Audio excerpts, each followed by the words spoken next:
So we want to start this evening by giving the candidates each 3 minutes to introduce themselves. We want us to hear two prominent reasons, not only why you love this town, but why you want to take on a bigger role for each. And we'll start on the end.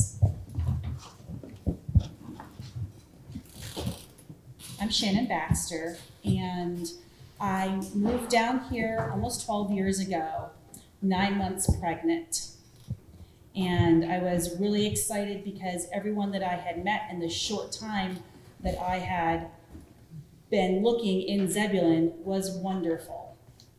I had 4 weeks, exactly 4 weeks before my daughter was born. But before that, I received in the mail a Christmas card from Daniel Jones and Michelle Matheny, but they didn't sign it, which bothered me a little bit, like, who was this? However, for the past almost 11 years, because I found out last year who those stinkers were, but I just thought it's the possibility that anyone in town could have sent me that wonderful Christmas card welcoming me to Zebulon in just such a wonderful, yet anonymous way.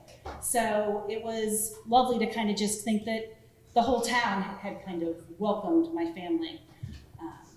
So I've been on the planning board for a couple years now, and it's really having that experience that has prompted me to run for the Board of Commissioners. I think that there's a lot of work to be done, and as with any town, there's always going to be room to make improvements.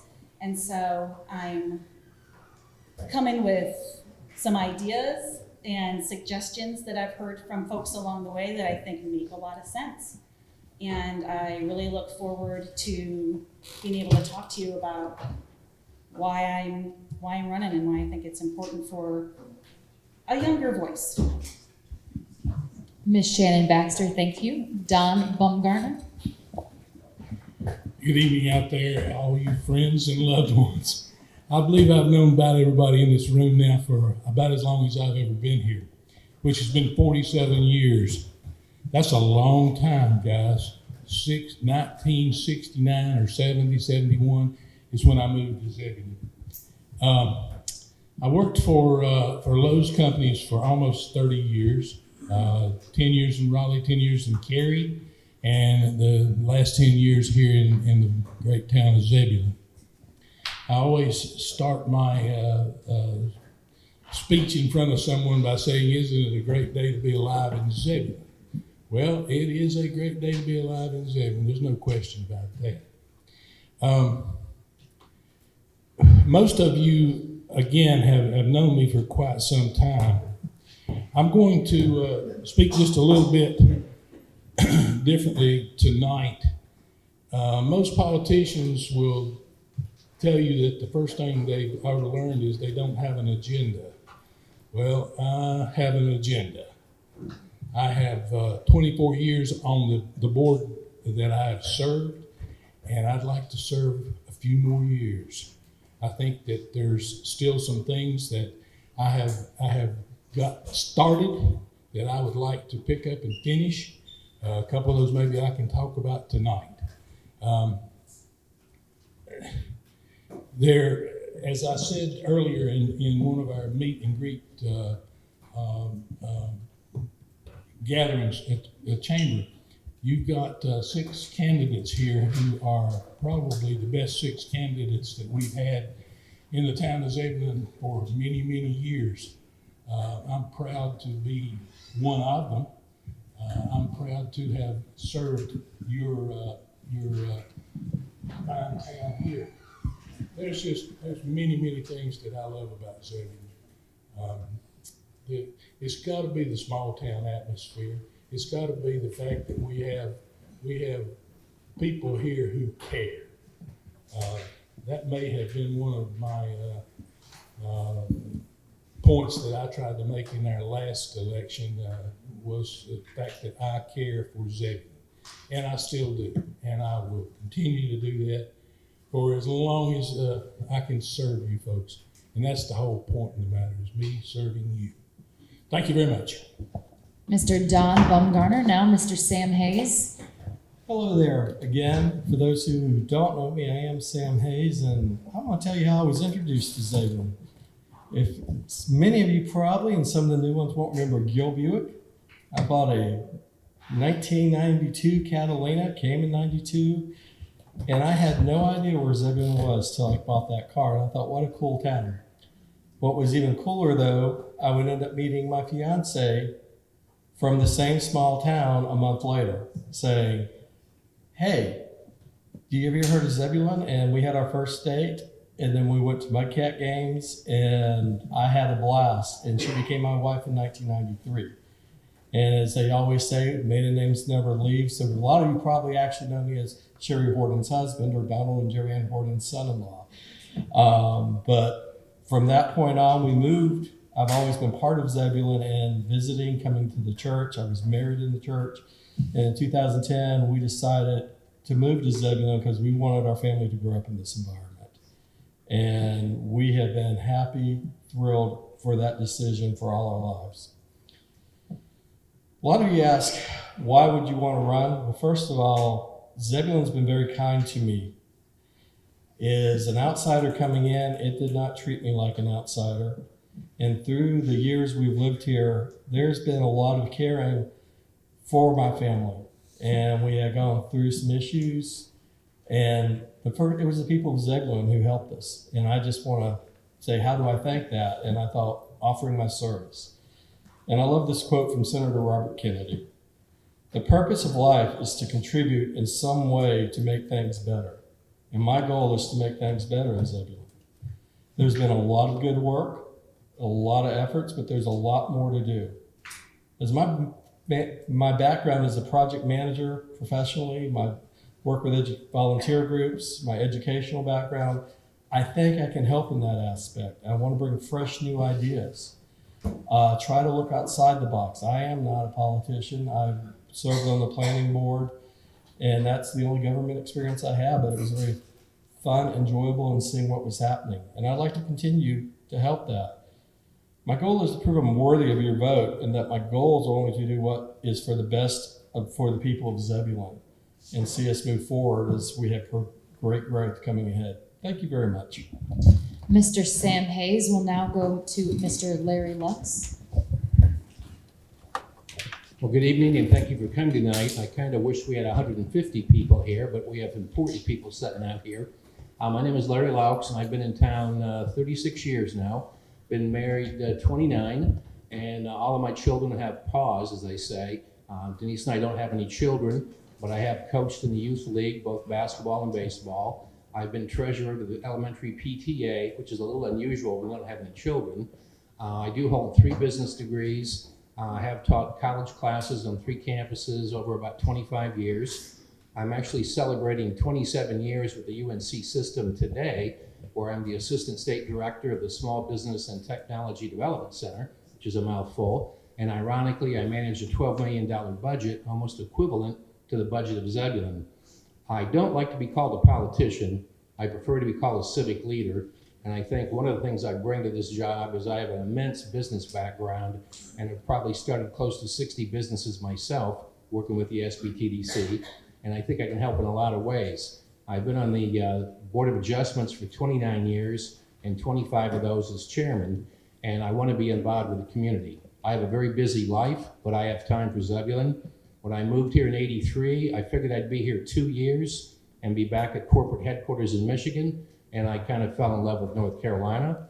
I fell in love with Zebulon, and then I fell in love with Denise. So still here and really want to help the town. The thing that really I want to scare you a little bit about tonight is the census figures have you at about 5,500 people. You're probably closer to 5,800, and I'm reckoning to believe there's another 5,000 to 6,000 coming very, very quickly. And that kind of bothers me when I think about the roads that we're going to need, the businesses that we need, the buildings we have to have. Even driving around town doing an inventory of buildings, we have a lot of empty buildings, but we don't have near what we need, and growth is coming. So I want to help you, and I'm very excited. I wish I could talk bad about the current board, but after reviewing their 350-page budget and looking at what they've done, they have done a commendable job with the resources they have. I have some grand ideas, and you hear about those in the future. I have to leave a little hanger there. So thank you very much. Mr. Larry Lux, now Mr. Stan Noel. Good afternoon, good evening, I guess, at this time. I'm Stan Nowell. I've been living here a little over 2 years now. And my wife and I, we are both deeply invested in the community. I've watched her for 4+ years now invest herself emotionally, all her energies, and she's a cheerleader for the community. She's anxious to see it grow, and to grow smart, to grow healthy. As I've watched her, I had an interest in getting more involved, and I felt like I had a lot of skills I could bring to the table. And my career has been around operations management. Recently gone through a huge cultural change within my work, and that cultural change involved a lot of just investing in people, developing people, building structure that didn't exist in the past. Those are some of the things I felt like I could help bring to the table as one of the commissioners here at town. Currently serve on the planning board. Denise and I, my wife, we enjoy this town. This town is very much like, actually it's a little larger than what I grew up in, the 4 Oaks area of Johnston County. And then I spent many years living out around Archer Lodge. So Zebulon it's in Wake County, but it's very similar to the Johnston County roots that I have.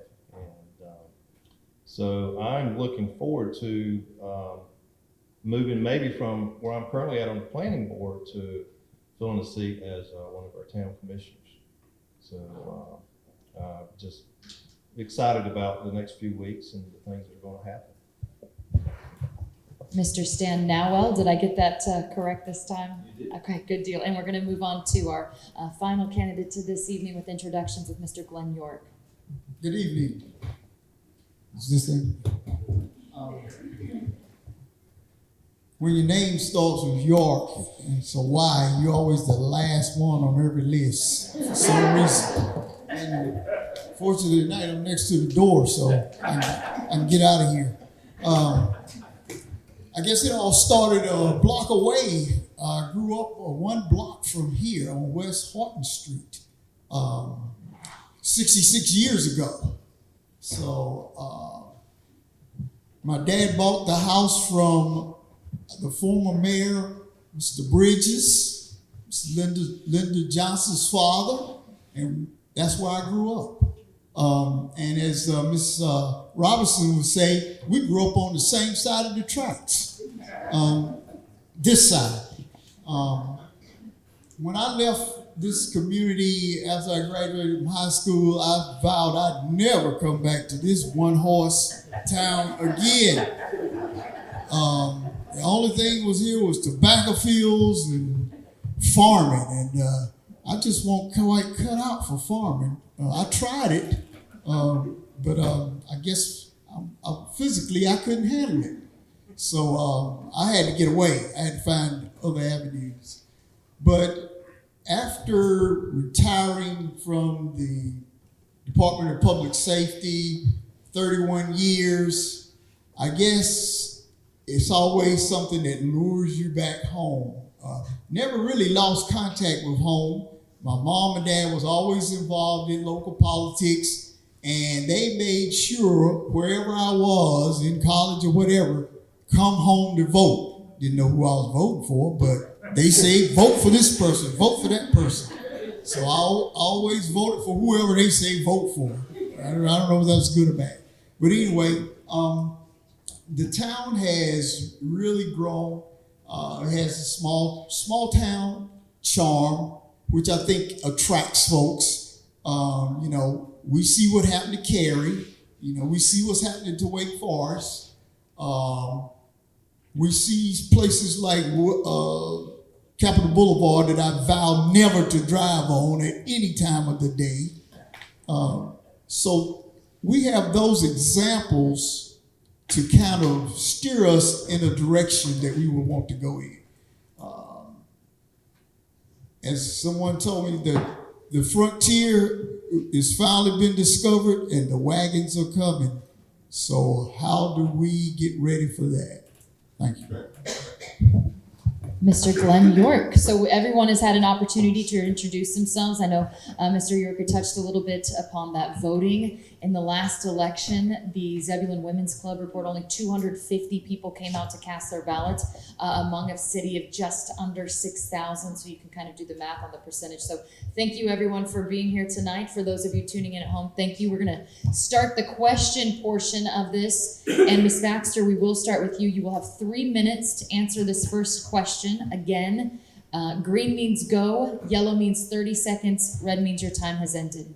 The first question, and these questions were submitted over email or over snail mail to the Women's Club, is this.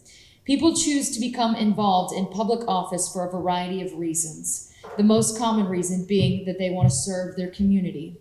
With that in mind, what are 2 things you hope to accomplish by serving on this Board of Commissioners?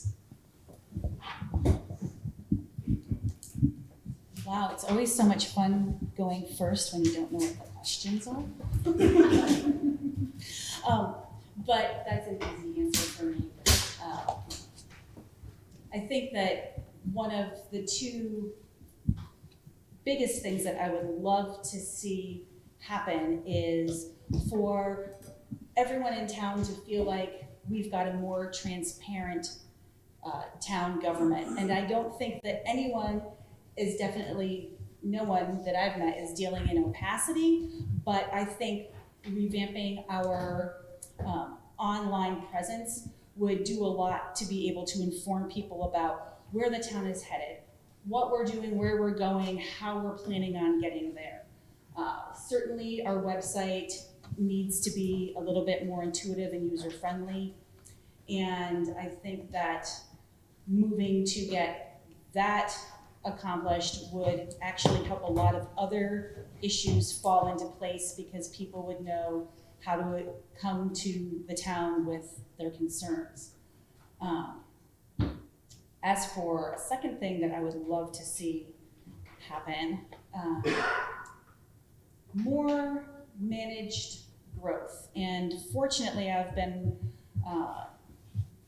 tangentially involved with the UDO, the Unified Development Ordinance, and it's been 9 years in the coming, and definitely something that I'm excited to see roll out because it's going to help us manage the amount of growth that we have coming our way. But I still think that we need folks on the board that are willing to weigh developments on a case-to-case basis, and I would certainly like to be perhaps a voice of someone that has children and has those types of concerns that I can speak to as we try to figure out how we develop responsibly. All right, Mr. Bumgarner, same question. And candidates, if you would like the question repeated, please let me know. To reiterate, what are 2 things you hope to accomplish by serving on the Board of Commissioners? All right, as I started out my conversation by saying that I do have an agenda, these things are very foremost in my mind at this point right now. Continued evaluation for the Little River Dam. I think probably that needs to be one of the first and foremost things that needs to be accomplished in this town. I understand that we do have the State Historical Presentation Office involved in trying to find some American heritage that may be located somewhere on the Little River, and that in itself will help the cause. I know that's not enough said about that, but I'm sure some of the other candidates are going to mention that before the night's over with. Maybe number 2, I think Zebulon needs a high school. Now, I'm not naive enough to sit here and tell you that the town board can come up and build a high school for the teenagers in Zebulon. It's going to happen in the next 6-8 years. It's not going to happen overnight. The the Wake County School Board does dictate to you how many acres of property that you have to have before you can build a high school in Wake County. That figure is 77 acres. Now think about that. That's a lot of property. All right, my idea is this, and I have passed this on to a few other people. The town could possibly purchase 77 acres here in Zebulon over the next 5-10 years. That way, we will be 2 steps ahead when our teenagers, who are now probably in the developments of the ones that are going up now with the 2,600 new homes that are being built here in Zebulon. They're going to have a place to go to high school. That's still not the point I'm trying to make. The point I'm trying to get across to you is Zebulon needs a point of interest. We don't have enough community interest in one area. Now think about it. Maybe where you went to high school, the only thing you did on Friday night was go to a football game or a basketball game. And the people that went with you, the other adults, were people who lived in the same community. That's the point I wanted to make to you tonight about building a high school. It brings people together. It brought people together when we had it here up until 1989. And then, of course, we moved to East Wake. That's fine. It needs to be localized at this point. I think so anyway. Got any more time, Gus? I'm red flag. Oh, I'm sorry. All right, Mr. Don Bumgarner, thank you. Mr. Sam Hayes, your answer. Thank you very much, and I'm much in agreement with Don, and I'd like to add to that, on that. Also, Zebulon has fell behind in a lot of categories. The high school, which again, we have to work with Wake County, but we do need the early planning. If we don't start now, even 2 years could be too late. It's something that needs to start immediately to look at that property. Also, along with that is the hospital. We don't have a hospital in this area. We don't have any emergency medical situation. How many towns in Wake County can state that? I'd like to, when I remember going back to 1992, Zebulon was the largest city out in eastern Wake County. It's now become the smallest city where nobody knows. When I ran 4 years ago, I went to East Wake Forum, and I had people in Nightdale ask me where Zebulon was. I'd like you to think about that. So we've got to get that recognition and built back. And that's something I think is very important to actually get Zebulon recognized as part of Wake County again. Because a lot of people think it's not part of Wake County. They don't even know where it is. And the only thing that we have, I will say, Whitley Furniture is like, oh yes, that's going out that way. Next, to say what I would think would be my most successful accomplishment if I were elected is to get in community involvement, because even if I tell you, hey, Sam Hayes is on the board, that doesn't do anything without having the community behind us. And that's one thing I want to encourage. I mean, I want to make sure I have Facebook pages, as Ms. Baxter said, get our social media. That's also up to me as well as the town. If the town's not doing it as commissioner, I want to do it. That's why I have to get the social media, bring stuff up to the 21st century, and get out knowledge out to people, and go out into the community and meet the people and make sure they know where we are. And just to go back, one thing I would love to see, I want to go back to the high school, is when I love what Don said about the Central Point. One thing I would love to see Zebulon is try to get the YMCA and a high school together like they did in Southeast Raleigh. Make it that family central point. Work with the different communities. Go outside. How do we do that? Because imagine if you can get the tools and the recognitions, we need it like that. That you had a family community center that could work with the Boys and Girls Club. You'd have an educational situation, and you could also have a focal point for the town. Mr. Sam Hayes, thank you. Mr. Larry Lux.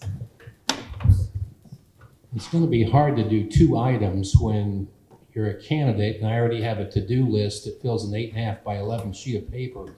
But I will tell you a little bit about how I approach things. Being a business guy who's been studying and teaching business so long, I look at everything as kind of a liability or an asset. And I always try to figure out how the liability can be turned into an asset, and how do we keep the asset not becoming a liability. And let's just take the little damn river down here a second. I tend to be big picture and long term, and I look at that and I see a dam that could be repaired.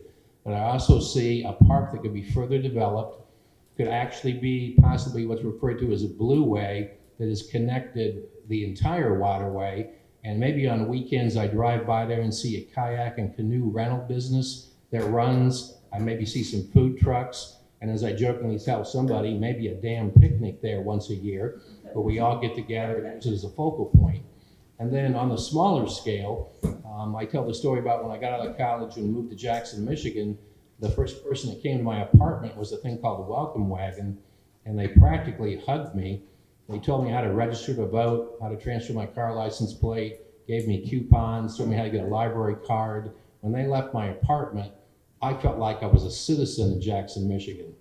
And we're a little town here that's getting ready to grow big, and to help keep that, one of the things I like to see is a welcome wagon in Zebulon, where we actually have a group of people that go out and welcome every new citizen that moves in here. And maybe you get 2 tickets to the Mudcat Stadium, you get some coupons, you get plugged in, you find out about the rec board, the planning board, the board of adjustments, how you can get involved in the community. Because we don't want those people just to move here. We want to integrate them into our group so they know about our sports programs, everything we have to offer. If they want a coffee shop, we'll work on getting a coffee shop here. So, like I said, I have a big page and I'm just a candidate. And I remind myself, if elected, I'm only 1 of 5. So I got 20% of the push. And to help get things pushed, we need to keep you people involved to help. But we have a big clean slate and a lot of things to do. Excited. Thank you, Mr. Larry Lux. We'll now move to Mr. Stan Nowell. 2 things I want to accomplish. Just a little bit more history behind who I am. Growing up as a kid, I worked in a shrub and tree nursery all through high school and college. And daily, I dealt with a lot of healthy plants, and I dealt with some not so healthy plants. Typically, those unhealthy plants had unhealthy roots. There's a lot of things that I didn't bring to the table, specific things that I know I want to accomplish. What I do want to accomplish is kind of dealing more with the roots, and that's unity throughout our community. I do know for a fact, just from personal experience, that division always stunts growth. It always stunts growth. And so we've got to unify. There's a mural downtown. That's part of actually trying to help bring our community together. I hope that that mural means something to everyone. I'm still trying to figure out exactly what it means myself, but it's got a lot of meaning to it. But that's one thing, just helping unify our community. The other thing is communication and awareness. That's my strength where I work. That's part of my responsibility is really increasing, taking advantage of every opportunity I can to improve awareness and communication to our company. And so those are just a couple of things I would like to try to bring to the table here and plan to bring to the table if given the opportunity. Thank you, Mr. Stan Nowell. We'll move to Mr. Glenn York. Well, a couple of things. Smart growth. We have the opportunity to basically mold our community in any kind of way we want to go. Developers come in and they want this, they want that, but they really have nowhere else to go in the county but here. So we kind of have the upper hand on how we want it and how we want it to look. We just don't have to take anything that they throw out there. You know, I know developers want to put as many houses as they can in one spot because it's economically viable for them to do so. But do we have to accept that? What do we want it to look like? Those are kind of the questions we ask ourselves. And not just for the immediate present, but for the future. You know, we're not Mayberry and we don't have Sheriff Andy and Barney Fife, but a whole lot of folks look at us like that's who we are. But that's not our image that we have to portray. And as far as the other one is economic development, I look at things as far as like downtown, with property owners being a little innovative as far as maybe having livable spaces upstairs and shops downstairs, promoting that type of activity for downtown. And I also believe in historic preservation. It was told to me a long time ago, if you don't know where you come from, you don't know where you're going. So history is really important. And I think we have a challenge in our community as far as historical preservation is concerned. Mr. Glenn York, thank you. That is around one of the questions. Candidates, a reminder, your time is shortened for this second question, and moving forward, you'll have 2 minutes. So Mr. Don Bumgarner, this question is for you. Ms. Baxter, you get to answer last this time. The question is this: we've talked a lot about growth, and there is no doubt that the Zebulon community is growing. The person who asked the question writes, we witness this each day when we see the increase in the construction, the traffic, and the population. Growth is inevitable. Every aspect of our town will continue to see the impact of that growth. What is your philosophy about how to best handle the effects of the growth? Well, before I give you a philosophy on how to handle the growth, let's talk about things that have happened here in Zebulon over the past 10, 12 years.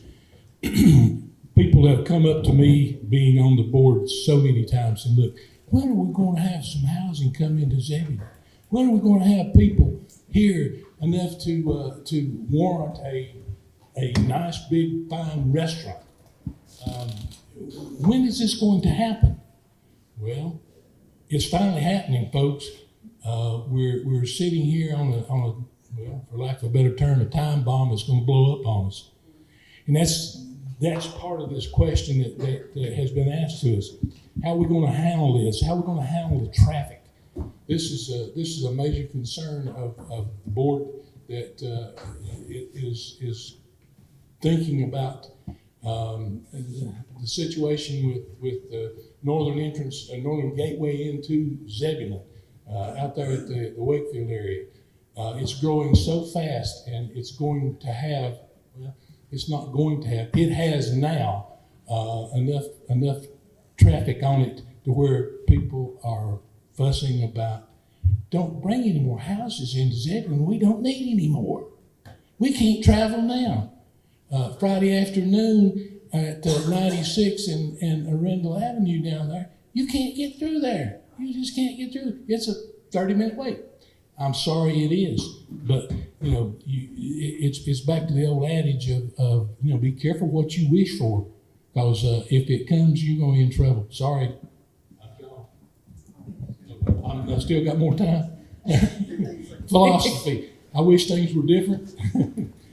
I wish things were different in Zebulon. I wish we could have advanced more as time has gone on. But I'm sorry, we haven't had the ability to do that due to the fact that we haven't had the rooftops to build up enough ad valorem taxes to go ahead and work on our highways and road systems. All right, Mr. Don Bumgarner. I'm from Missouri, and red means just speed on up, get through that intersection. I think it's the same here in North Carolina too, isn't it? All right, Mr. Sam Hayes. There's a reason we're known as the home of NASCAR.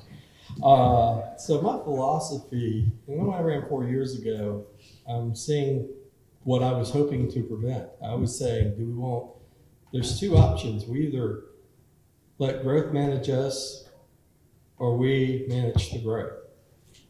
And as a project manager, a lot of times you have to have that work in beforehand to know what's coming and see what's happening. And you have to understand the risk mitigations. If you're planning for large developments, then you have to understand that there will be a need for more doctors. There'll be a need for more facilities, more grocery stores. This is what happens. And my philosophy has been, you want to plan for this. And so we're kind of going to have a little bit of backstep, as we've just heard that it's exploding on us, even though that is something we've now got to deal with. So that's part of my specialty was risk mitigation, project management. My philosophy would be, right now we need to look at where is the growth going? Where can we look at, we're going to need fire stations. We're going to need probably another EMS unit, to meet this, how we're going to handle this with police. What type of stores are we going to let in? I've seen how Apex handled it and Cary. It's always been one of my two that I use against. I loved how Apex kept its small town image. Cary actually kind of lost it and grew the big park. And they've done some beautiful things, but they went fast growing. So I would look at trying to work with other towns who've experienced this, learn from their mistakes, talk to those people, and build that network. Thank you very much. Mr. Sam Hayes. We'll move on now to Mr. Larry Lux. The question again is, what's your philosophy about how to best handle the impact of growth that is headed to this area? Well, growth is definitely coming, and we have to plan for it in a nice, orderly fashion. We don't really think about subdivisions coming in, what has to happen. First of all, you're going to make sure you have the infrastructure, you can get water to them and treat the sewer. We like to have I believe it's a 4-minute response time from the fire department. So if subdivisions develop on one side of town, you're going to have a fire department there sooner or later. And along with that comes more police, and everything gets much more expensive. So as I think Mr. York said here, I think we hold the card here in Eastern Wake County, and we could tell subdivisions that maybe we can approve it, but they don't start building for 6 months or 9 months. We put the timetable in place, not let them come in, or maybe have them do it in phases. If it's a 100-unit complex, maybe we only want X number of houses over the first year, followed by development afterwards. Because we do hold the key here. We own the land. We have to approve this. We don't have to do carte blanche, bring 3,000 houses overnight. Let's do it slow and orderly. And along with this has to be the commercial growth that has to accompany it. I already hear so many complaints from people who have to drive to Nightdale to get something. The chances of getting a Target here when there's one already in Nightdale is pretty slim. But there are other things that are going to pop up out here. For example, when you build new houses, you need appliances, you need hardware. I would not be a bit surprised if you see a Home Depot or a Lowe's in this area. Hopefully, we can even get Wake Tech satellite campus out this area. Because once again, 3,000 homes times 2.5 people per house, that's a crowd of folks. We're going to be ready. Mr. Larry Lux, thank you. We're going to move on to Mr. Stan Nowell with that question. The way we're going to plan for our growth is we got to get engaged. It's great to see everyone here tonight, but it would also be great if we had several hundred people here. We're living in a community of around 5,500 people, I think it is, and what have we got? Less than 5% present tonight, way less than 5%. But some things I know that we are putting in place, being on the planning board, we've got a great staff, the town of Zebulon does, and they are working very, very diligently. We've got a strategic plan that's already in effect, and we're working on a new UDO, which is a Unified Development Ordinance, that's going to help protect us against some of the things we're talking about as far as the type of growth. It's going to help dictate the type of developments we'll have moving forward, and what developers will be able to do and not do, we just want to have something 10 years, 15, 20 years from now that we're happy with. So we're working hard. I do know that for a fact, working hard to try to get those things in place. And, but back to the way I opened, getting engaged, we all got to get engaged to make it happen. Thank you, Mr. Stan Nowell. We're going to go to Glenn York with that question. Yes, how do we handle growth? It's kind of goes back to what I mentioned before as far as criteria for our developers. And I know we're working on the updated UDO, Unified Development Ordinance, and that should dictate how we want our communities to look. Also, if, as Mr. Luck said, you know, we hold the cards. We don't have to be on this fast track for, we can do it in phases. We can also hold the developers accountable for controlling the traffic. If you want to come in and you want to put X amount of houses over here, you widen the roads. You put in the stoplights. You put in the turning lanes. Make that a part of you want to come here. So this is what we need from you. And that would help control some of the traffic. But I also would like to add that we don't want everything, my philosophy is, to look a certain price level, because that's going to create a separate entity or separate town within itself. And as far as separation is concerned, I think unity, there's diversity, you know, that's coming, and we should have different price ranges in our communities so that we'll attract all kinds of people, not just one certain type of people. Mr. Glenn York, final person to answer this question is Miss Shannon Baxter. The question again is, what is your philosophy on how to best handle the effects of growth in your town? Well, I think it's probably good for me to start out with what my philosophy is as a beekeeper and when I move through my hives. I'm always looking for what needs to be done, of course, right now to mitigate any factors that are happening in my hives at the current moment. But the most important thing is to plan for a full year ahead. So you're doing things in the fall so that you are ready for next fall. And I think that that's led to a lot of how my philosophy is for what we should be doing currently with how we grow in the town, but not for planning 1 year ahead.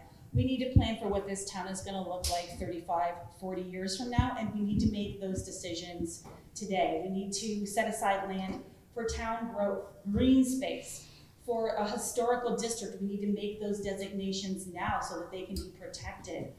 We need to set aside areas that are going to be become education outlets, that are going to be commercial land, and land that we will need for town and government, new parks. And we need to do things such as make our town more walkable and bikeable. There are areas in our community where we can't get to if we just want to ramble about. And that's part of what makes a small town really special. So as far as what my overall philosophy is it would be really to start making big plans for the future and work on them as diligently as possible in the present. All right. Ms. Shannon Baxter, we'll start with the third question. Mr. Sam Hayes, you're going to have it. That third question coming from the community is, one of the major issues before the current Board of Commissioners is related to the rebuilding of the Little River Dam. We've talked about it a little bit tonight. We're going to go even deeper into it. Even though many citizens support the initiative to rebuild the dam, the board chose to not use $843,000 in FEMA funds to repair that dam. This person asked, how do you stand on the issue of utilizing FEMA funds to rebuild the Little River Dam? And please explain why. First of all, the Little River Dam, one question I have would be, how do you do the historical significance and retain that, but also, as I like what Mr. Locke said about the park. So I really need to understand with the FEMA funds on how does that work. Also, I'll be honest, when it comes to government, I don't really trust a lot of things. When it comes to funds, that there'll be more areas that we will have to work in. How much would that cost the town? Now, I would love to see something happen with the Little River Dam. I actually would love to do, as I was joking with a friend of mine, called the Connecticut Compromise. I do not. I think it looks horrendous right now. I would love to see how do we keep the historical significance, make it part of our park studio, make it look right. What is the best solution for the Little River Dam? Is it building it back? What is the function being served? If it has that, and it made sense from FEMA that it was a vital keeping flooding away, keeping things from happening through the roads, I'd be all for that. I'm not sure that's what it was needed for. And I've seen more people fishing down there in that park, using it more since it's opened up. So I really like to know the questions and understanding what is it? What is wanted with the Little River Dam? Also, I think it should be brought to a vote with the people. Because I know Zebulon's going to have to throw some money in there. So I actually would love to see that brought up. Are we willing to pay to fix the Little River Dam? Bring that up to a vote. Have that happen. And I think as commissioners, we should be able to do that. We can work with the town manager. But I do think something does need done. It's where it looks now is not appropriate. What I would love to see is somehow the historical and arts council get together and try to figure out how could we do this and looking outside thinking. Thank you very much. Mr. Sam Hayes, the question now going to Mr. Larry Lux. Yeah, I briefly touched upon this, but to update you with the facts I have so far based upon my research, is it looked like FEMA was going to give us about $800,000 to rebuild the section that had been damaged, and it would take about another $200,000 to fix the entire structure. Those are the numbers I've kind of heard. So you're talking about $1 million to get it back to where it was, maybe a little bit better.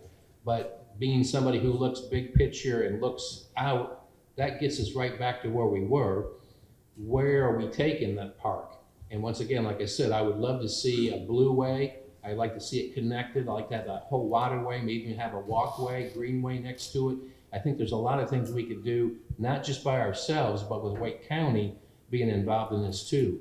Because if you're gonna have a blue way, you're gonna have to keep the waterway clear. And every time we have a storm, we know more trees and logs come down and somebody's gonna get in that river and clean it out so we can use it. But I think you'd be surprised how many people would kayak and canoe if that was open and actually become a recreational facility, not only for us, but for other people to come to town. And who knows, down the road, there may be other residential businesses down here on 97 that develop near that park. So it's exciting when you think about what we could do. Mr. Larry Lux. We'll go now to Mr. Stan Nowell. Excuse me. I know the dam is a big issue for our community. I remember what it looked like before it was destroyed. I know what it looks like now. There's too many things I don't know as cost-wise. There's too many things I don't know as far as details as what it will take to put the dam back.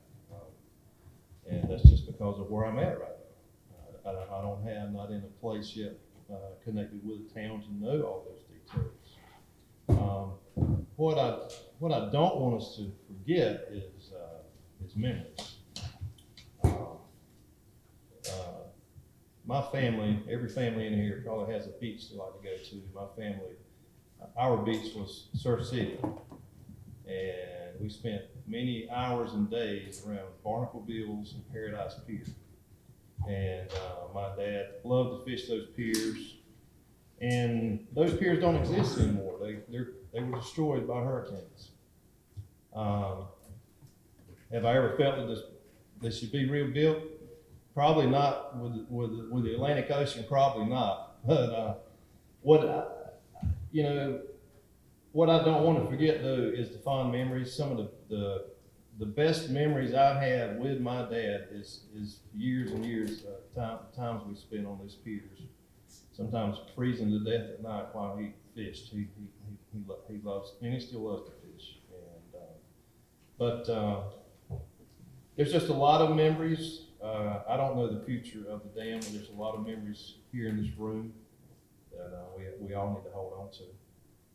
And that's all I can share about it. Mr. Stan Nowa will move to Mr. Glenn York. First of all, when I was growing up, my brother and my uncle and I would go out to the little river, and he would try to teach us how to fish. We tried, but we didn't have the patience for it. So we wound up jumping in it, swimming. Those are memories that I cherish and hold dear to my heart. As I stated before, historical preservation is very important. When I was in college, I was taking this botany course, and the professor, I wasn't listening to too much he was saying, but he mentioned the Little River Dam. And I perked up like, who in the world knows anything about Little River Dam in Zebulon? And it gave me a sense of pride to know that I was from there. It gave me a sense of community to know that was even being addressed in a classroom on a college level. I guess I'm kind of from the old school of money. If there's money on the table, I don't think I should leave it laying up there. I should figure out some kind of way to work to get that money.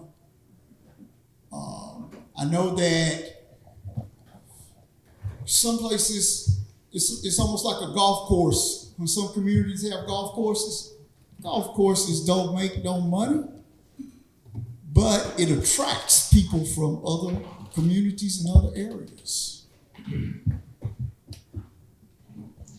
Mr. Glenn York, we will move back to the other side of the table now. Ms. Shannon Baxter, the question again is, how do you stand on the issue of utilizing FEMA funds to rebuild the Little River Dam, and please explain why? Sure.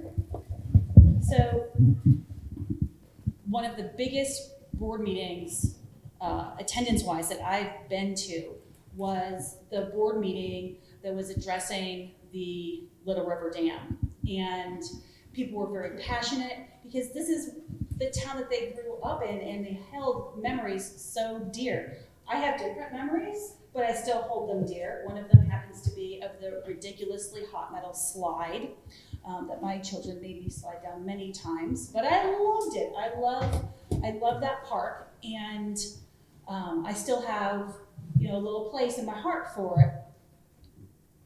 The board decided not to pursue rebuilding the dam with FEMA funds. And the disappointment was thick in the air. And I felt like it was a shame that no one was given a proper understanding of why that decision was made, especially after a citizen worked extremely hard to secure funding to not only if the dam was repaired, but to offer reinforcement, and that was a significant amount of money.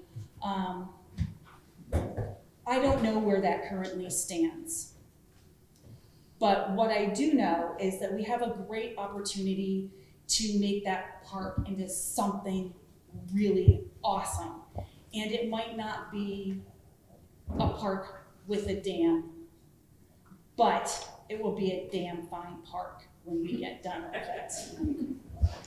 Ms. Shannon Baxter, the final person to answer this question is Mr. Don Bumgarner. There obviously is two schools of thought to this project here. As most of you know, the vote on that board, or the board, was 3-2. I happen to be one of the two that voted to accept that $800 and some odd thousand to rebuild the dam. I want to make it perfectly clear that there are some problems still looming out there to get our hands on this money from FEMA. It still can be done.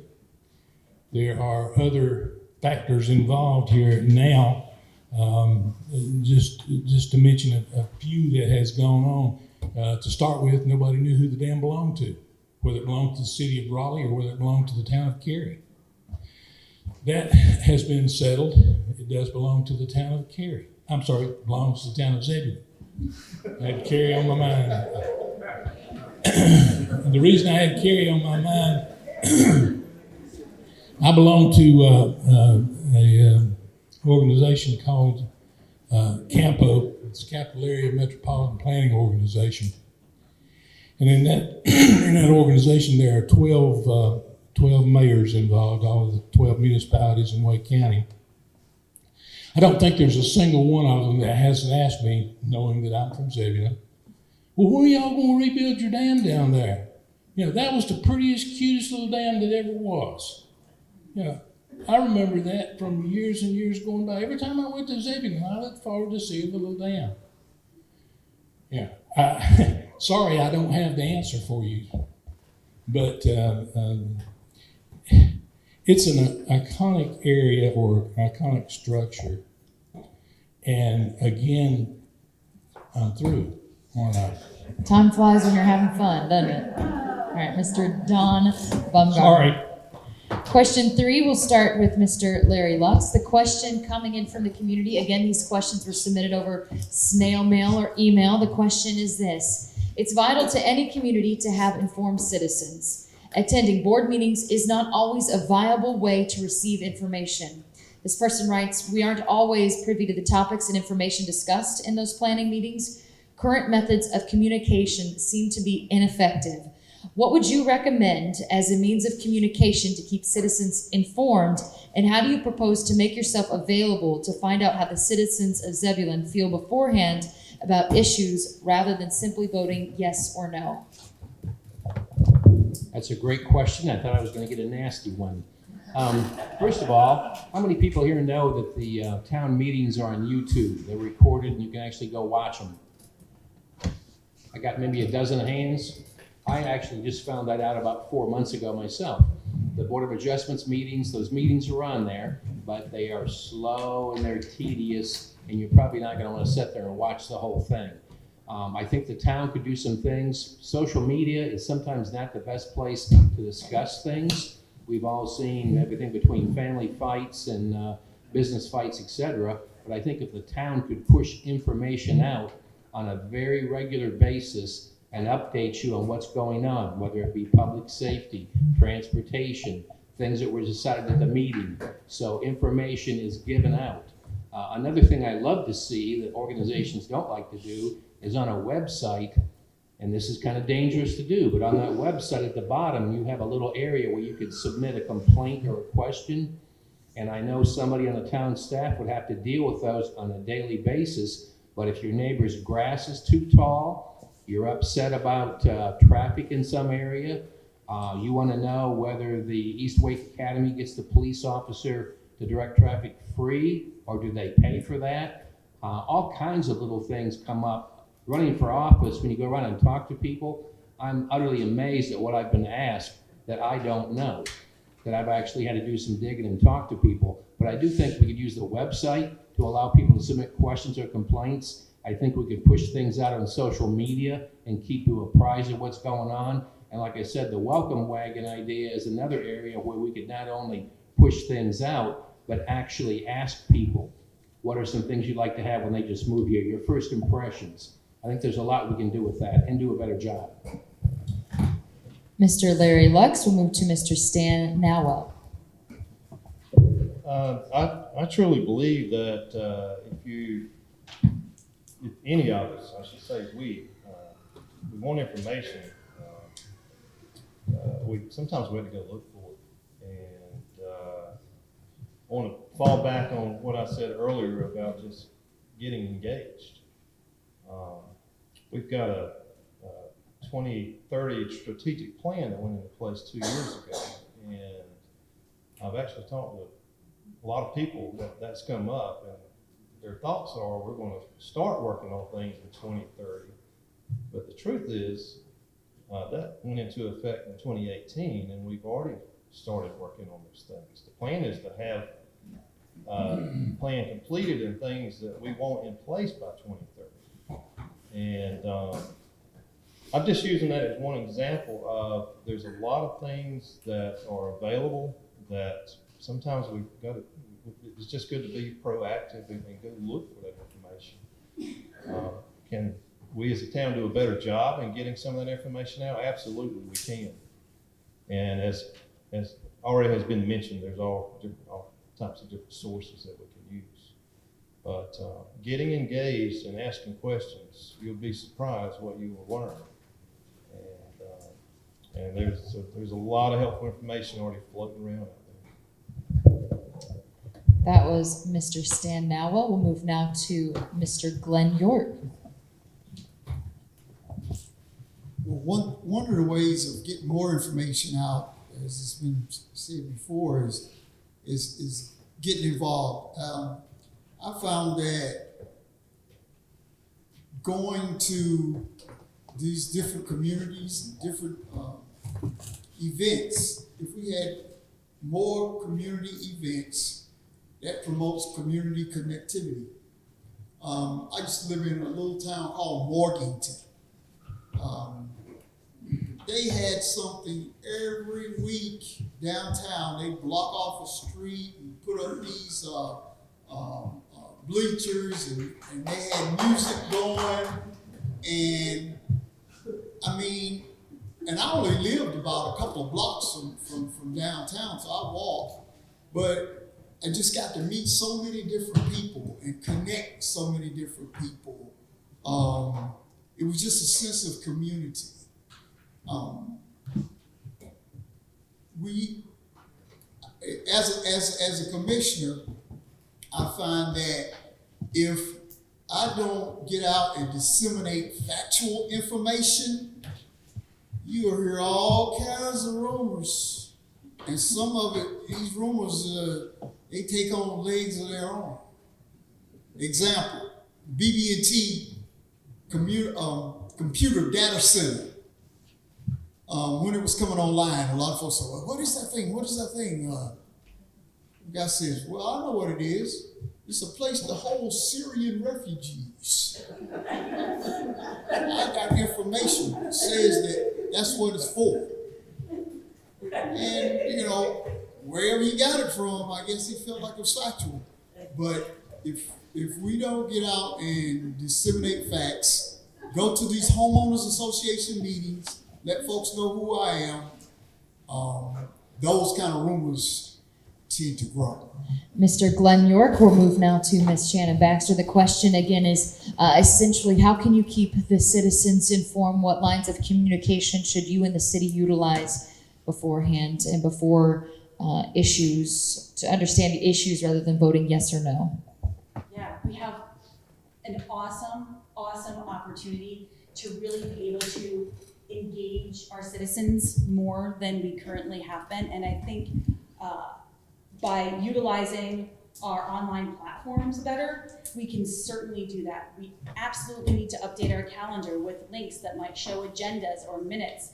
There needs to be a way for people to understand what we have going on. And I realize that that's not how everyone receives information in the town, but we can certainly post relevant information around town at the community center and other points where people might visit to help them with an understanding of what's coming up, what's going on, how are people voting, what's new.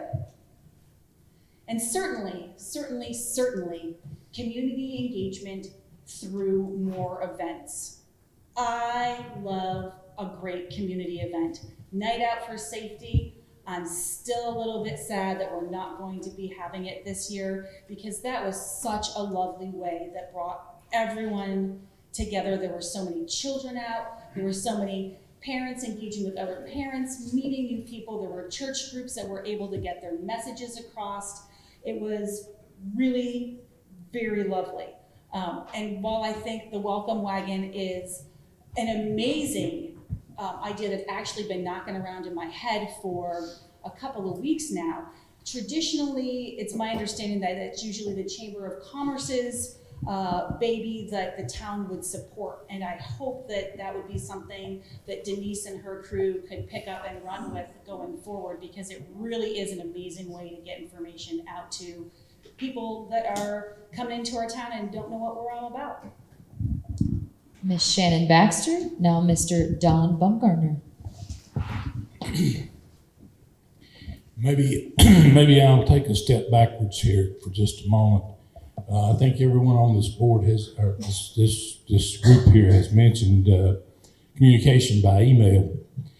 How would it be to have the mayor inform the people by telephone? Other towns do this. It's an immediate notification about something that's happening in the town, whether it be Highway 64 is blocked off for 15 miles. There's there's a wreck down 96 and you have to take an alternate route.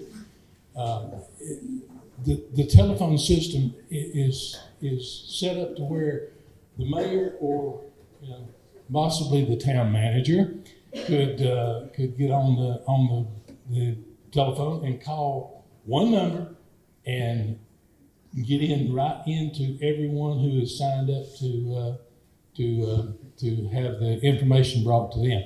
It's not a robocall, don't get me wrong, but it's a way to find out information immediately.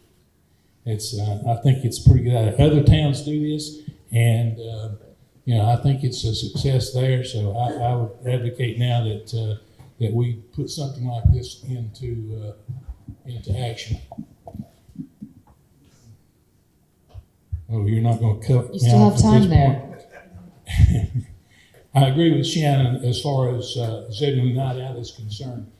I think probably the most advantageous thing that you can say about Zebulon Night Out is all the kids that come out, they meet the policeman, they have a good time with the policeman. I know the police have coffee with a cop and Christmas with the police and all that. But still, if I quit. Mr. Don Bumgarner, we'll move now for the final answer to question 4, Mr. Sam Hayes. Building on what Don says, it would not just be phone. I would love to see where we have the mobile alerts, along with the phone alerts, along with the email alerts. It's just much like the Wake County Public Schools do it, choosing all the facilities. That would have been great. I'll be honest, when all the mayhem happened on 64 the other day, I had no idea until I actually went to Merrim's, and they found out what was going on. So that would be one thing I'd like to see. Also, using the social media, having it available via our website, working with Town Hall. A lot of kids use the Twitter. I'm old fashioned. I'm Facebook. I don't even go there anymore. And Instagram, I haven't even got on. I'd have to talk to my daughter about that. So the other thing but I look at personally on me as well. What I would like to do is have a once a month at some community event, meet the commissioner, talk to them. I would like to hear what they say to me and get out among the people.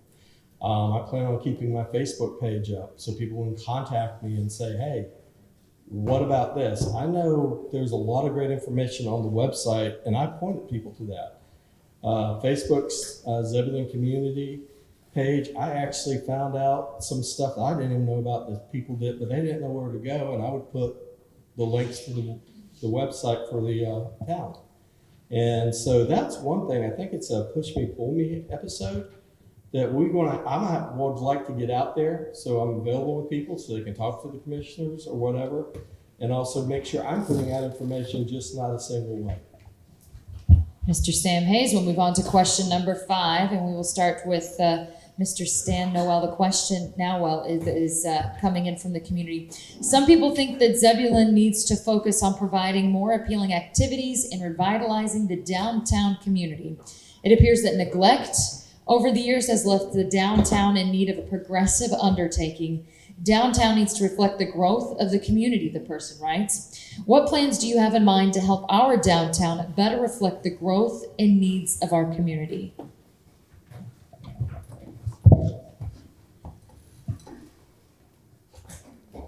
The community, first of all, we got to define, and I think Glenn mentioned some things a while ago. We got to define what type of activities we would like. I think we all enjoy eating downtown outdoors. I know I do. We've recently got 2 tables, I think, downtown we can eat at the pizza joint. Whether it's once a quarter or what, I would love to see us be able to shut down one of our side streets and have the food truck rodeos and have some entertainment. Those are things that I've had some connections with in the past as far as helping orchestrate. Those are things that bring life and give our downtown a heartbeat again. And that's what we need. I don't want to wear this out tonight though, but it really comes back to us all really getting involved. And there's already been, over the last year and a half, there's been some attempts to create some downtown organizations that would help start putting some of these type things in place. The involvement has been very, there's just not been a lot of involvement. Some of those attempts have already died. So we've got to get involved, and we've got to prove that we want what we say we want. And when you hear of an organization that is forming to bring some life to downtown, please get involved. Just get involved. Mr. Stan Nowell, Mr. Glenn York. As I said previously, community events promote community connectivity. If we have an area designated downtown, a commons area, and have certain themes planned to attract folks to come downtown, a local concert series, an arts festival. Who makes the best quilts? And I know I'm going way back now, talking about quilts. A display, something to bring the people together. And back with that, I'm kind of going back on that communication thing. I've been on the board at the Eastern Regional Center for some time now, and where it's located, most people don't even know it's back there. There are no signs out to say where it is, and those are some of the hurdles that we try to address. A digital sign somewhere with information to show where you could drive by and see what's going on this week in town. And have it in a common area where basically everyone will see it from time to time. Just little things like that. Now, I'm a social media stalker. My kids tell me, because all I do is get on there and see what they doing. But I very seldom respond to anything because you can get some backlash. But Duke Power was just putting in transformers the other day, and my phone was buzzing. Or your power's going to be off in 20 minutes. Your power will be back on in 10 minutes. Communication, some type of way of communicating with the citizens. Mr. Glenn York, Ms. Shannon Baxter, question is yours.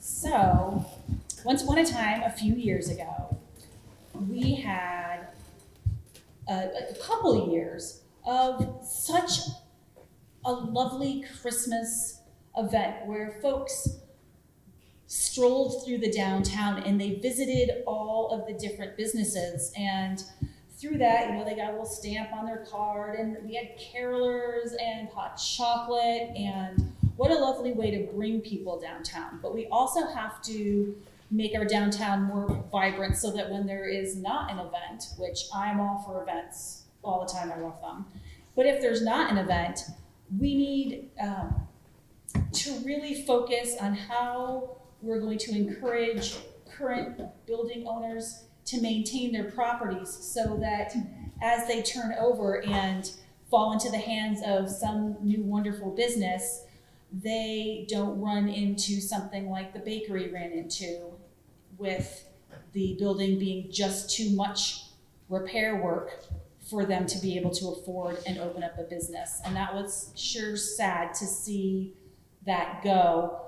But we can take steps, and certainly the Chamber of Commerce has wonderful plans, but encouraging businesses to take care of the space that they're in, as well as promote events that bring people downtown to kind of commune and see what we have to offer and how wonderful it can and will be. Ms. Shannon Baxter, Mr. Don Bumgarner. A few years ago, these fine ladies from the Women's Club and the town of Zebulon purchased a Christmas tree for downtown.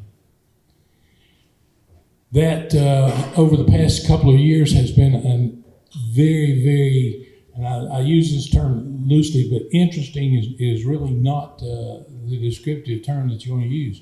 It was very inviting. You had kids there singing Christmas carols. You had churches. I think the Baptist church was the major contributor to this, but they sang Christmas carols and invited the public to sing along with them. That was an interesting time. I enjoyed it very much. To talk about the downtown area and things that are coming around. You've got the streetscape program. You've got that involves beautification of downtown. You have things like small business loans that the town of Zebulon has entered into with different stores downtown, where they can borrow money from the town and repair or bring their facility up to safety standards or beautification standards. There's just so many things that we can do downtown. I do want to mention, well, I'll mention that a little later on. Maybe we'll have a question for it. Okay. Mr. Don Bumgarner, Mr. Sam Hayes, with that question, what plans do you have in mind to help our downtown to better reflect the growth and needs of our community? Well, there are multiple ideas. And one thing, and also with times when coming up with these, you might want to fight traditions. Like one thing I've always asked the question of, and I actually talked to some downtown merchants, why do we do a Christmas parade on Sunday afternoon when the merchants are closed? The history of Christmas parades have been to help the downtown merchants. And they usually would be sponsored by the downtown merchants. So there are some ideas that I've always looked at and always been wondering about that seems like a Friday night doing, again, I was at that same event. Fantastic. If we get something like Christmas night, lighting it up, having Saturday, the next day for the Christmas parade, because then Sunday, a lot of church stuff going on and also getting kids ready and getting the homeworks done. So it almost trying to use the time wisely. The other is, I know Vance Street was originally, as my father-in-law told me, was supposed to be the center of town because it lined with the railroad. It made sense. Well, Vance Street's beautiful for a festival. As long as you could start something. And, I remember when Lazy Days was, you could go downtown Cary and it was not a huge thing. Now you can't even get it. You couldn't pay me to go to Lazy Days. And they actually had to create a spring days for the local artists because it became so famous. I know ZDAC is working very hard. They'd like to try to get an area where they could have concerts at night. We need to be able to bring in nightlife that stores are open when people come and encourage that. And that's something we need to work with and help with. And as Mr. Baumgartner said, great programs, though I'm not sure how many people know are available. So thank you very much. Mr. Sam Hayes, final person to answer question number 5 will be Mr. Larry Lux. Yeah, I've actually got a couple pages on this. Working in economic development for 27 years in all 100 counties of North Carolina. I look at Zebulon, and back to my assets and liabilities thing, the downtown area's got a lot of possibilities. A little bit of a problem, it's a state highway, so you can't actually just shut it down for 5 or 6 hours, but we do have some great side streets we can do things. One thing Wilson did to their downtown area, and this sounds really simple and it can be done, you can get 20 people to put $5,000 each into a nonprofit for $100,000, buy one of the buildings downtown, put some money in it, getting it fixed up, turn around and flip it and get a business in it, take that money and do the next building and the next building. And you'd be surprised in 5 years what you can do in the downtown area, and you're not going to lose your money. This nonprofit's going to get its money back. And then talk about assets and liabilities. The Mudcat Stadium, there's 365 days in a year, and there are about 65 home games. That means there's an asset sitting out there vacant for 300 days a year. Now, most of you would not buy a car and put it in your garage and drive it 65 days a year and think you're using it, okay? One of the things I brought up that we could do in 1 month, is have a community-wide rummage yard sale in the parking lot at the Mudcat Stadium, okay? And everybody antes up $10 for a table. We take all of our stuff out there, and maybe we invite Windale and Nightdale too.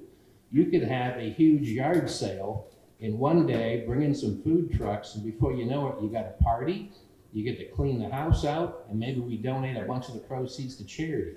We could do that twice a year, and it would probably take 5 people spending a couple of hours together to promote on social media, and we could make it happen.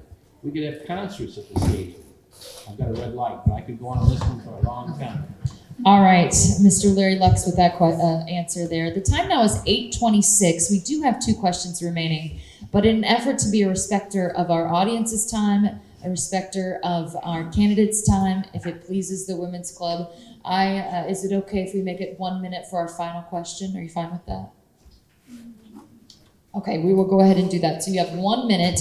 I'll ask the question and then go over a few voting reminders so the candidates can have a little extra time to prepare themselves. So the question is going to be, without a doubt, Zebulon has many wonderful qualities that appeals to its citizens. And Mr. Glenn York, you'll answer this question first. However, there are issues that need to be addressed. What do you see as the most immediate problem that needs to be solved? Candidates, you will have 1 minute to answer that. I want to go over just some voting notes. We noted earlier the Women's Club said that only 250 people voted in the last election. You have just over 5,000 people in population here, so that's a very small percentage of that. Voting is going to be on November 5th. You have until October 11th to register to do that, so you have 11 days to get registered to a vote. We have 3 positions open with the commissioners. We have 6 of the 7 candidates up here tonight who you've been hearing from for the last hour and a half or so. So, Mr. Glenn York, the floor is yours to answer that question. What do you see as the most immediate problem that needs to be solved? You have 1 minute. One of the things that you just mentioned is very concerning to me. We only have maybe 1/5 of the folks that are participate in our voting elections. In an off-year elections, sometimes folks just don't seem like it's important to be involved in the voting process. Local politics is very important. It has the most effect on our day-to-day lives. And I just promote folks to get involved. Join your local PTAs. You want to know about schools, what's going on. Call the police departments. Call your local administrations. Don't be left out without the knowledge. Mr. Glenn York, Ms. Shannon Baxter, your answer. This is a tough one because I think that we have a lot of emergent issues that need to be addressed in a responsible and really timely manner. But I think what I've heard the most from most people that I've had a chance to speak with is that there's a lot going on traffic-wise that we've got to address so that we can get things moving and shaken in the community. And we require developers to do a traffic impact analysis report, a study that's done showing how many vehicles travel through the area in a certain day, and they try to take into account other factors. But I really think that we've got to step it up a notch and say, how can we move from a lower level of service to a higher level of service so that we can get people around town in a more efficient manner. Ms. Shannon Baxter, now Mr. Don Bumgarner. I don't think there's any question about one of the most important thing that we need to consider here in Zebulon right now. That is, of course, traffic. We work closely with DOT. We work closely with Campo. There are some considerable amounts of money that is going to be spent in the well, you can call it Wakefield area. The other side is the 64. We've been working on that now for probably about 4 years, and it will come to fruition. It may not be exactly what we anticipated it being to start with, but anyway, another little idea that I had. We need around town. We have the bus system going to Raleigh back and forth, but how do the people that live on the eastern portion of Zebulon, how do they get to the bus station? How do they get to the drop-off station? Well, maybe we need a little shuttle service or something that goes around town. It's something that has worked in other small towns. There's no reason it couldn't happen here in Zebulon. Thank you. Mr. Don Bumgarner, Mr. Sam Hayes, that question again, what do you see as the most immediate problem that needs to be solved? First, it's actually kind of going with the traffic and the community involvement. Right now, we have Proctor Road and Pierce, which is needing a light. It is meeting standards, but we need the community to also back the board. We need to make noise is from Zebulon. And the commissioners can ask all we want, but we can't do what NCDOT tells us we can't do. And it's crazy that you have to have so many accidents to get somebody to put a light in before somebody dies, and now we'll put it in. So the community involvement, we need you, the board, everybody, whoever gets elected, it's going to need your help. And that's one thing I think is the most urgent thing, getting everybody in the Zebulon community to know what's going on and what is needed. So, for example, again, think of Proctor and Pierce, and you wrote your legislator, you wrote your NCDOT, and made the noise, and even, hey, we have a WTVD here. That would be something, talk to them. How do we get this known? We've got to work together as a government and a community. Thank you very much. Mr. Sam Hayes will now go to Mr. Larry Lux. I would simply say we have to keep the momentum going that we've got started tonight. And I think maybe events like this, more than every other year when there's an election, would be a good idea.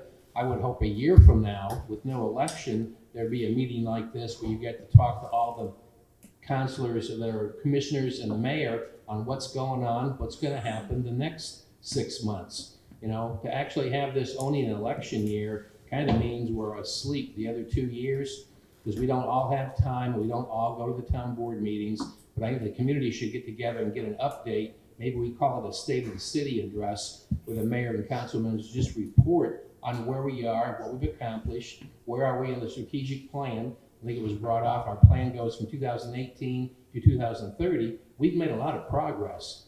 And a lot of this you probably don't even know about because we haven't been communicating. I learned a tremendous amount just going through the budget of what's coming down the pike. There's some good things coming. Is Mr. Larry Lux now to answer the final question before we go to closing comments. Mr. Stan Nowell. The most immediate problem we need to address is our board and our town has to have a reliable tool for protecting us as we grow. And it's currently under the microscope, the Unified Development Ordinance that is being looked at. We're very close to having that completed. We were working on it just last night in a planning board meeting. And, but that's what's going to give us the ability to say yes and the ability to say no to things we want and do not want as we move forward. And that is very important. We've already recently had 3,000 homes approved, and we really need to get this completed before another 3,000 are approved. That's going to dictate highways. It's going to dictate a lot of things that we're talking about. Mr. Stan Nowell. Okay, candidates, we will give you 1 minute to clarify anything that you've said, to make any closing comments that you would like to make, anything you would like to say to the audience. So, Ms. Shannon Baxter, we will start with you. 1 minute. I love this town. I really do. It reminds me in a lot of ways of the small town that I grew up in, Connecticut. I know I'm one of those Yankees, but hear me out. I'm a good person, I promise. I'm really looking forward to potentially having the opportunity to help guide where we're going. I think that we've got a lot of great things going on, but I think that there's definitely a lot that we have to pay attention to as far as honoring our past. So I'm just excited. I'm excited to even have the opportunity to run. So thanks for that. Ms. Shannon Baxter. Mr. Don Bumgarner.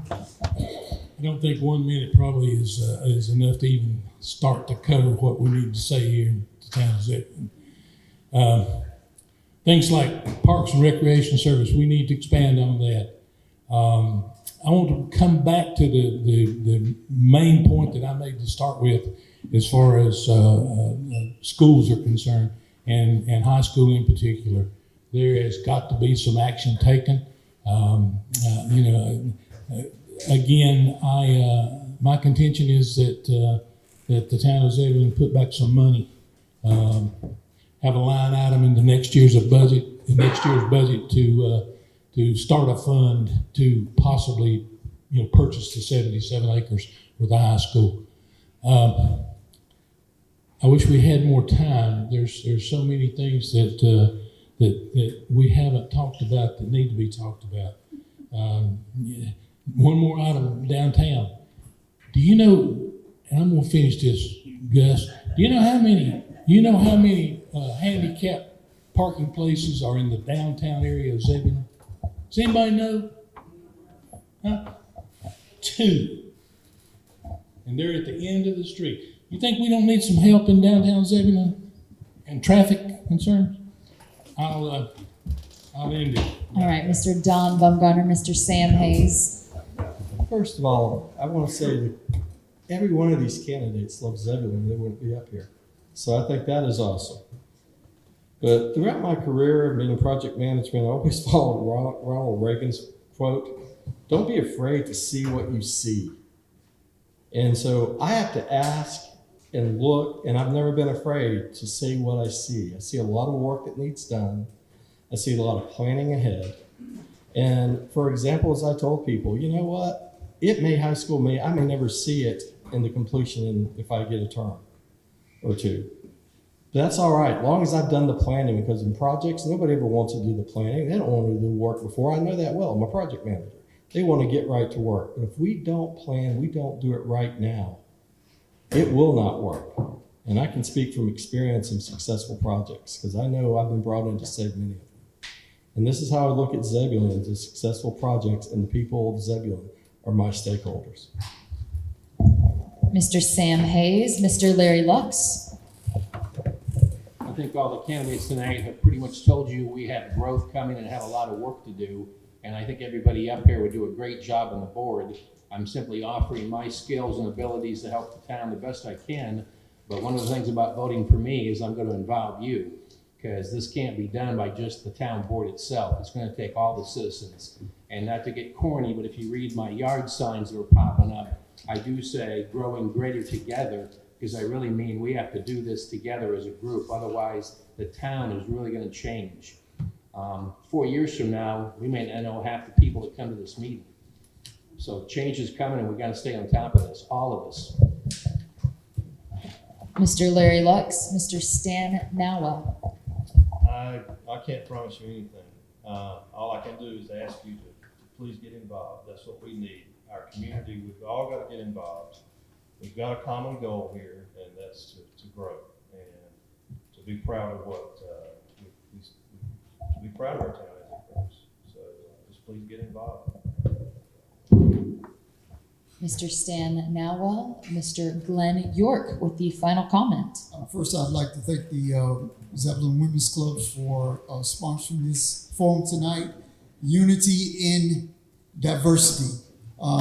It's also October 1st, Breast Cancer Awareness. I'm sure everyone here has been touched by breast cancer in some way or form. We are anticipating an economic and population boom. Our town will become a multi-layered entity with many stakeholders. Pleasing 100% of them is impossible, but considering everyone has a vested interest is essential. I bring my ability to problem solve. I use good judgment. I welcome ideas from others, and I have a commitment to serve my community with integrity. Thank you. Mr. Glenn York.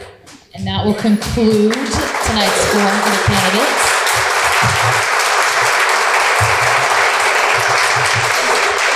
I know that the Zebulon Women's Club put a lot of work into getting this together tonight. A few of them are here tonight. Thank you, ladies, for getting that together this evening.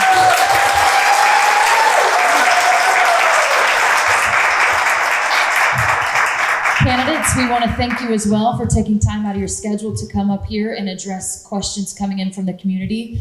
You have until October 11th to register to vote for that election that's going to take place in November. If you have any questions, I'm sure the ladies with the Women's Club would be able to help you out. I'm Julie Wilson with ABC 11. Thank you for having me out tonight. Have a good evening.